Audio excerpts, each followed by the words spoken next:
Mart Helme, maailmapoliitikas on praegu murrangulised ajad. Kuidas teie seda kõike kommenteerite? Ma annaksin sellise olukorra hinnangu praegu, et me oleme just nagu uuesti tagasi 1980. aastate keskel ja meenutame, et 1985 algas Nõukogude Liidus perestroika.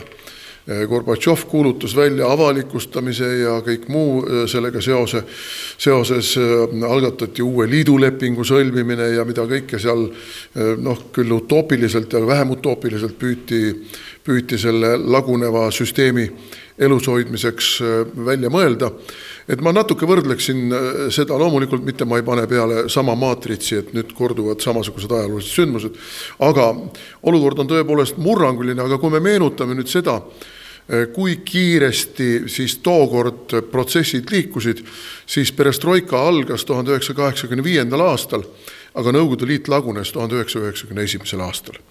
6 aastat läks aega enne, kui see vana süsteem oma inertsiga peatus ja laiali lagunes.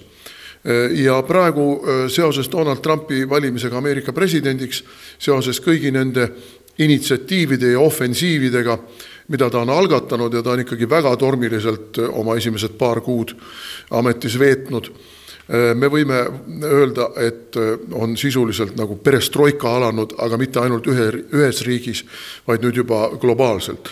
Ja see perestroika loomulikult ei saa tuua mingisugust murrangut nagu nipsu lastes, vaid siin läheb ka tõenäoliselt ikkagi päris mitmeid aastaid, enne kui see vana teise maailmasõja lõpul paika pandud maailmakord oma inertsi lõpetab ja selle inertsi lõppedes ka laiali laguneb.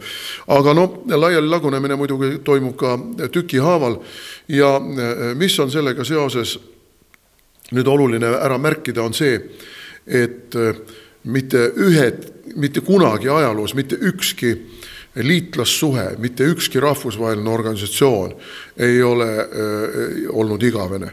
Me oleme näinud siin küll rahvaste liite, küll me oleme näinud siin varasematel aegadel ka imperaatorite vahelisi pühasid liite ja mitmesuguseid muid liidulepinguid ja liitlassuhteid. Kõik nad on lagunenud ja reaalpoliitika ja pragmaatika on see, mis dikteerivad uute liitude ja uute liitlassuhete tekkimist. Ja nüüd see, mida me näeme praegu Euroopas, on kramplik püüdlus klammerduda selle Euroopa Liidu ja Euroopa Liidu liitlassuhete ja teise maailmasõja järgselt paika pandud rahvusvaheliste organisatsioonide ja rahvusvahelise õiguse postulaatide külge. See ei toimi. See toimib juba praegu 2 jalga longates, aga üha uued ja uued väljakutsed, üha uued ja uued pingekolded, üha uued ja uued seniste külmutatud konfliktide lahti sulamised, mida me kõige aktuaalsemalt näeme praegu India ja Pakistani vahel, need lükkavad paratamatult kogu selle süsteemi laiali. Ja see, mis on Donald Trumpi administratsiooni püüdlus, on lasta sellel kõigel toimuda rahulikult, võimalikult vähese verevalamisega, võimalikult väheste majanduslike kahjudega, et ei kukuks kokku rahvusvahelised valuutasüsteemid, rahvusvaheline kaubandus ja kõik muu seesugune. Võib ju öelda, et tema poolt välja kuulutatud tollide kehtestamine teistele riikidele on just nagu majanduslikult väga kahjulik, aga tegelikult ei ole.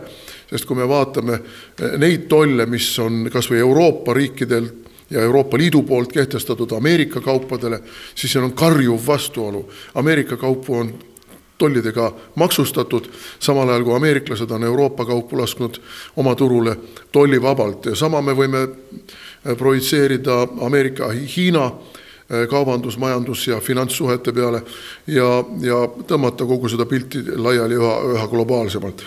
Nii et kõik need senised süsteemid lagunevad laiali. Donald Trump on see mees, kes on see suur, kuidas ma ütlen, masinist, kes kogu seda protsessi lükkab ja ükskõik kui kramplikult ei klammerdu ka siin ühes või teises või kolmandas maailma piirkonnas inimesed senise süsteemi külge, need süsteemid ei jää püsima.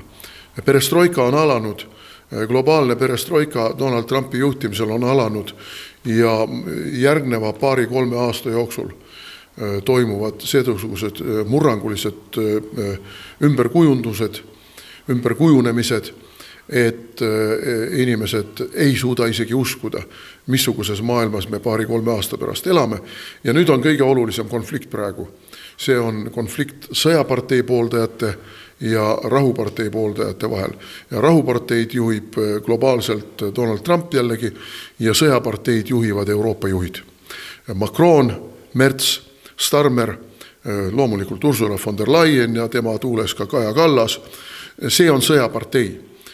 Nad on valmis senise süsteemi säilimise ja edasikestmise nimel ohverdama 100 000, võib-olla ka miljoneid inimelusid, et ainult jääda oma võimu juurde. Ja see kehtib ka Eesti eliidi puhul. Ja Eesti eliiti selles kontekstis ei kuulu ainsana Eesti Konservatiivne Rahvaerakond.